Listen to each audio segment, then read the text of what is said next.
Hey, greetings everyone, and welcome back to Plan B Success episode 10. Today, we're going to take the time to discuss a very important function within an organization, the human resource function, HR as we call it. We're going to discuss what HR is all about, how is it regarded by the employees that work within an organization. Is HR the backbone of a company? Is HR about strengthening the company and ensuring it goes on its trajectory of growth? Can HR be an impediment? If yes, what can we do to correct it? Those are the things we're going to talk about today. Very recently, there was someone who had come up to me to seek some advice, and they were having some trouble with their boss. Basically, they were not seeing eye to eye in terms of some of the work that was getting done with their supervisor. As a result, they did not know how to handle the situation. They had tried to sort it out with the supervisor very unsuccessfully, and the next option was to go to HR. Now, this person wanted to understand if it was a good idea to go to HR, and that's what they were coming back for advice on. This is not something new. This is something that I've seen throughout my career at multiple points in time where employees question whether they should go to HR or not. Now, why is that so? Why do people fear going to HR? That's an important question to answer for ourselves. Before we get there, let's talk about what the role of human resources or HR function is all about. It's about the employees. It's about the welfare of the employees, the well-being of the employees. The role of HR is to keep the employee culture or the organizational culture vibrant within the organization, ensure that there is 100% transparency between all the different departments, between the different functions, between management and employees, and everybody is working together hand in hand in one direction, towards the direction of growth and sustenance of that organization. When we talk about culture, when we talk about transparency, that's the basic fabric of the organization that the entire organization is built upon or built around. And it needs to be non-toxic. It needs to be one where no one fears anyone else.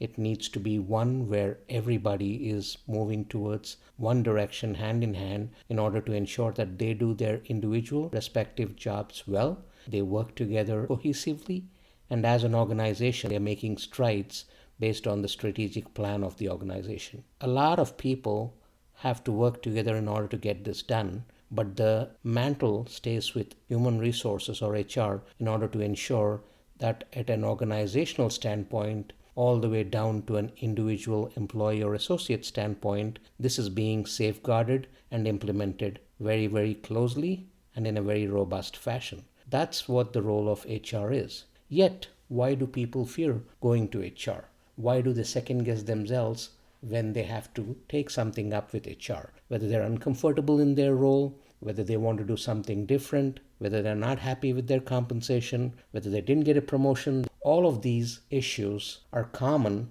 within the employees in an organization. There are two places they can turn to. One is to their supervisors, and when the issue is with the supervisors themselves, then they got to get to that next level. And that next level is getting to HR. Not to their supervisors, but HR. HR is there to exactly take care of this. The job of HR is not just hiring and firing or trying to ensure that the right compensation structure is in place or to do reviews to each quarter or at the end of the year and to ensure that benefits management is occurring equitably. These are all some of the salient functions of HR, but this is not the end all and be all in terms of what HR can and cannot do. Human resources as a function has a very key chair at that management table within an organization. Just like your CEO, your chief marketing officer, or your CFO, chief financial officer. There's also a chief people officer or a chief human resource officer who's at that table. And that's because they're responsible for the most important resource within an organization, which is the employees or the people within the organization that actually move the wheel of the organization forward every single day. HR basically represents these people at that management table, and it's their job to safeguard the interest of these employees, just like everyone else at that table has different roles. For instance, when you look at the CEO or the CFO, their job is to make sure that the strategic plan is getting implemented and it's going on smoothly in order to make sure that there's progressive growth for the organization. But they're also there to safeguard the interests of the shareholders of the organization. At the same time, the human resource officer is there to safeguard the interest of the employees that work within that organization, which means that at times it could be showing the others at the table what the real deal is as far as the employees are concerned or as far as the company is concerned. That's their job. Their job is not to go with the flow in terms of management, but their job is to make sure that they represent the employees equitably and in an unbiased fashion at the management table for the benefit of the employees. Now, we all have to remember that together this entire organization is going to be successful if everyone looks out for each other. The same goes with these employees. They are the fabric of the organization. They are the ones who put the work in order to move it forward. They are the ones who are executing to it, all the way from the CEO down to the janitor. All of them have a role to play and they're executing it, and they all need to be represented well. Coming back to our point of HR and people's apprehensions of it, HR can serve as a very strong backbone of the organization so long as it is unbiased, so long as it represents the employees, and so long as there's no repercussions for anyone who brings anything up to HR. But if HR has to depend on the executive management in terms of taking any decisions, or if everything that comes to them has to go back to the exec table, then that's an issue. That's a problem because they're not acting independently. They don't have the authority to act independently, and every time they got to go back to people who sign the checks for everyone. So as a result, that becomes a problem. That's what causes weakness within HR. When the independence is compromised, there's weakness within HR, and as a result, there's the apprehension within the employee base that HR at any given point of time is going to side with management or is going to side with their own superiors. That's why the hesitation of people going to HR. Now, HR, as I said, is considered not so much for employees, but for management when it's weak. As a result, people hesitate to take their case to HR. I do agree that there should be open dialogue between managers and their employees, and that they should always have this healthy relationship where they are able to sort things out between them and are clear with each other in terms of expectations, goals, accountabilities, and responsibilities. But when that's in question, neither the managers nor the employees should have any apprehension in going to HR to make their case. In such a case, either party, whether it's the supervisors or the employees, should not feel sidestepped at all.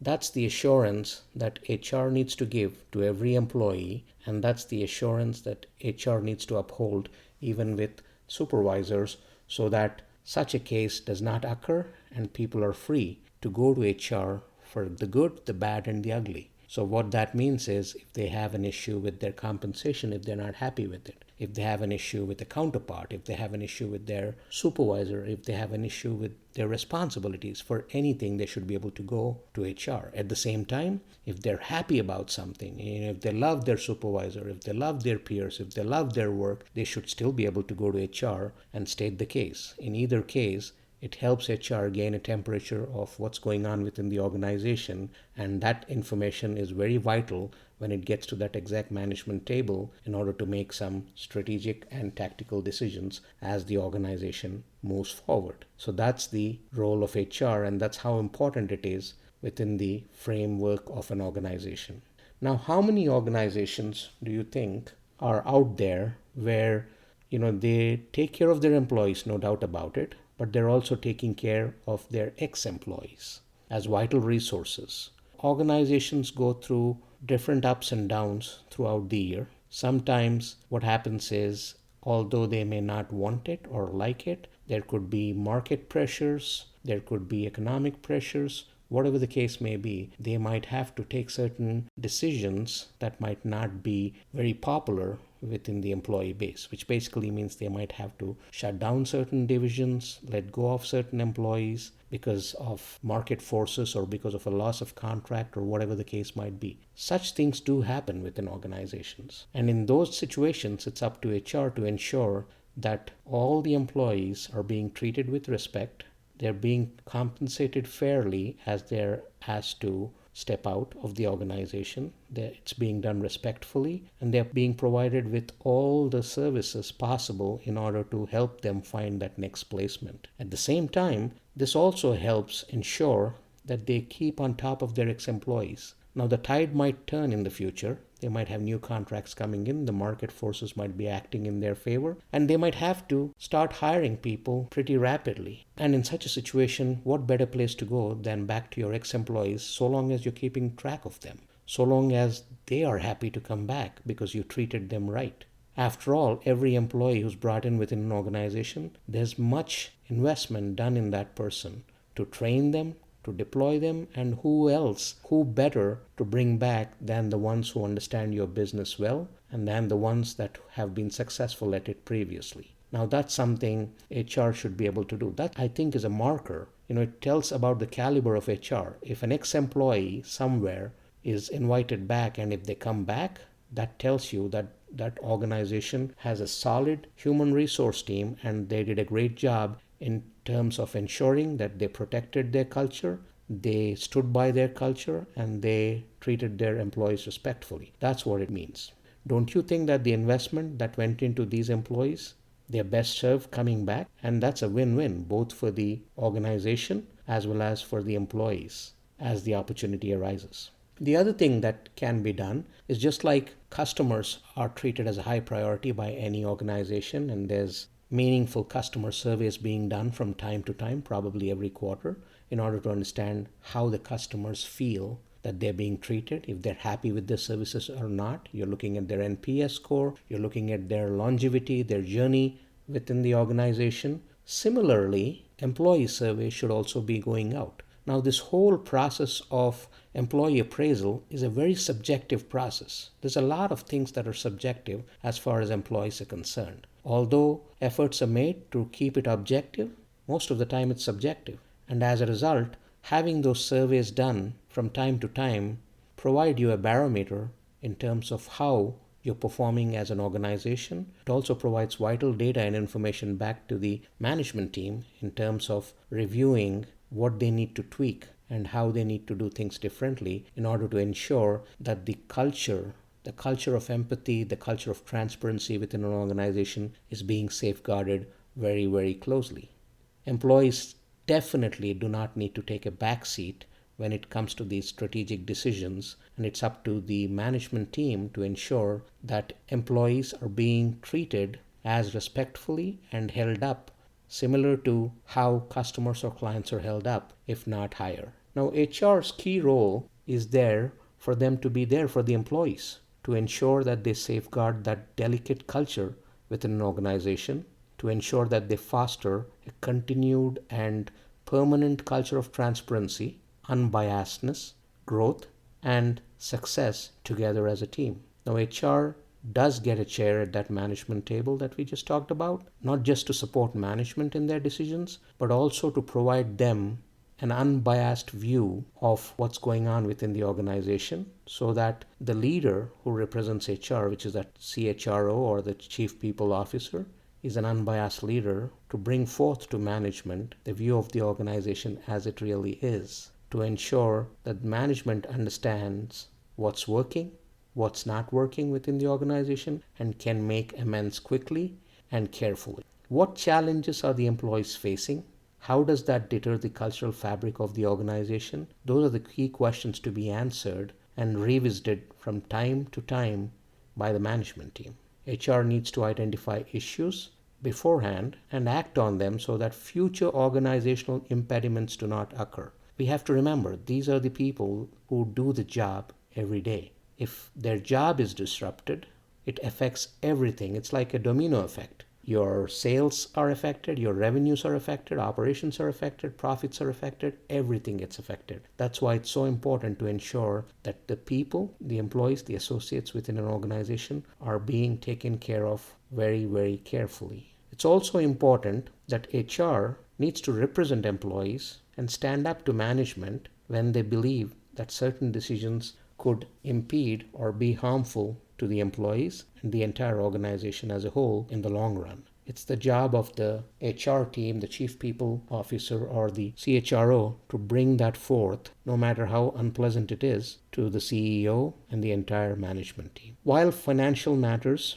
do take a precedence, and CEOs and CFOs are there exactly to do that, and they're always thinking of shareholder needs, HR needs to be thinking of the associate or the employee needs. And just like the chief business development officer or the chief sales officer or the chief marketing officer is constantly thinking of prospects and clients and their journey within the company, it's important for HR to keep thinking about people's needs, the people that work within the organization. What organizations are out there that do not need a chief people officer or a chief HRO? Every organization needs one because they represent the HR function within an organization. But just like for clients, there's the customer experience officer or the chief customer experience officer. I think what organizations need is not just a chief people officer or a CHRO, chief HR officer, but what's needed is a chief people experience officer or a chief employee experience officer. That's what needed within an organization, because their job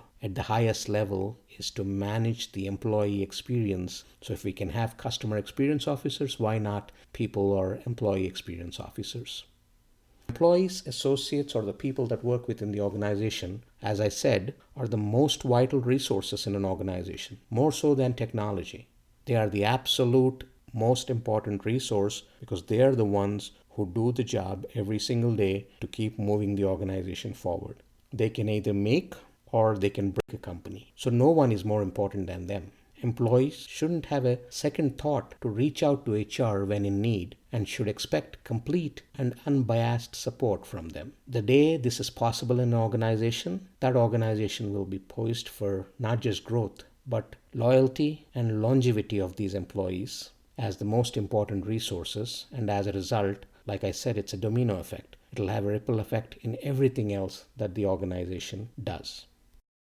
Hey everyone, if you like what you hear, please do subscribe, leave a review and a comment. I'd appreciate that. Also, I released my new book, My Inspiration, Quotes That Shaped My Self-Improvement Journey, on Amazon. Please go ahead and check it out and leave a review on Amazon. Thank you very much.